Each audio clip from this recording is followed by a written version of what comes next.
Hello guys, welcome to the brand new video. जुदि आं नोंथांनाव सोङोब्ला नोंथाङा दिनैसिमबो नोंनि बेस्ट भार्सनाव दङ नामा होननानै आनसारा नङा जागोन।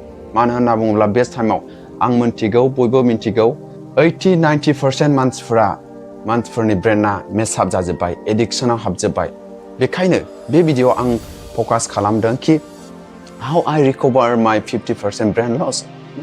आंनि ब्रेन लस जानायखौ आं माबोरै रिकभार खालामदों बे टेकनिकखौसो बे लेसन बा स्ट'रिखौसो आं नोंथांमोनजों शेयार खालामनो गोसो जादों which is very important for you, for me, for all of us. आङो मोनथाम बुस्थु नागिरनानै मोनदों कि जायनि गेजेरजों ब्रेना जोंना 100% लस जानायनि चान्स थायो। I don't want to waste your time. Direct point to the खालामनो गोसो जाबाय आङो। Number 1, scrolling social media, reels नायनाय, really waste, very bad habit. जायनि गेजेरजों जोंनि ब्रेना लस जानो बिराद चान्स। जायनि गेजेरजों गासैबो मानसियानो ससियेल मिडिया इउज खालामनानै ब्रेनखौ डेमेज खालामनानै लाजोब्बाय। Number 2, जायखौ लाजिथावथाव नाथाय लाजिनानै खुनु बाथ्रा गैया because we are now maturity. We can talk any of the topic. Porn addiction. Once upon a time, I used to watch the porn videos, which is really very bad. Porn video नायोमोन, नोंथाङाबो नायो जानो हागौ। बेखौ लाखुमानांगौनि खुनु बाथ्रा गैया। जाय भिडिअखौ नायोब्ला जों एडिक्शन जाखाबाय नालाय, जोंनि ब्रेना खामानि होथारा, नोगोद डेमेज जाखायो, मिथिबायना? बेनिखायनो stop watching porn videos. Number 3, which is very important. जोङो reading habits खौ गारथारो. Lost reading habits, lost listening podcast, lost listening the motivation speech.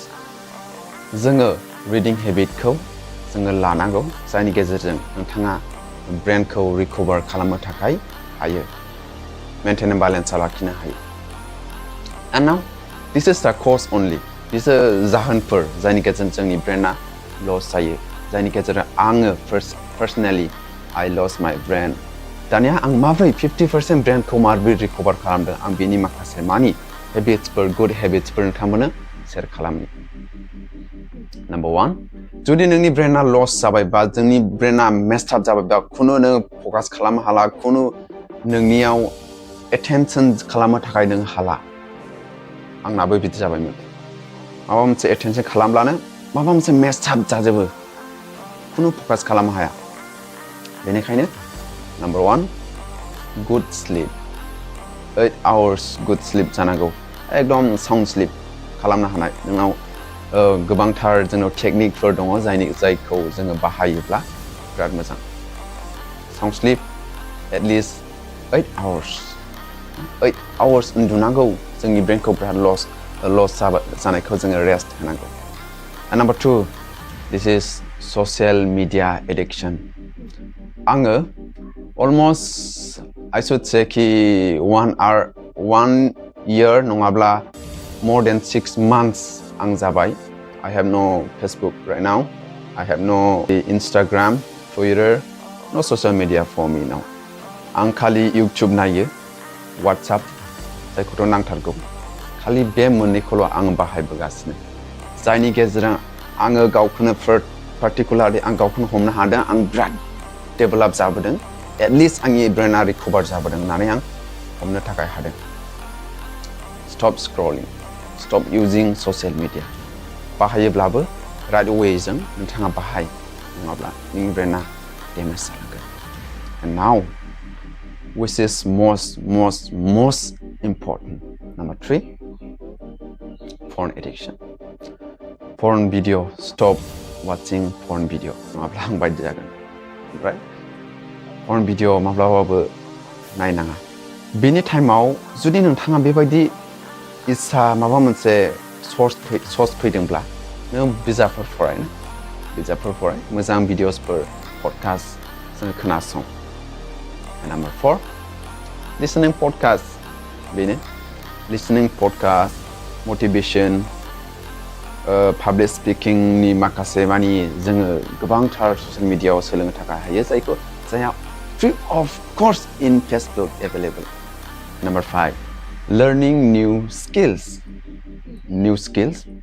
जायखौ नोंथाङा सोलोंनो थाखाय हायो जायनि गेजेरजों नोंनि ब्रेन लसआ रिकभार जागोन You can learn the new language You can learn any offline online जानो हागौ नोङो new skill सोलोंनांगोन You can learn video designing, video editing, graphic designing, photo editing, any skills नङाब्ला नोंथाङा गोदान भाषा सोलोंनो थाखाय हायो जायनि गेजेरजों नोंनि ब्रेना रिकभार जायो Number 6 which is actually most important होननानै बुंजागोन बेनो जाहैबाय stop screen at morning फुङाव माब्लाबाबो जोङो स्क्रिन नायनो नांथारा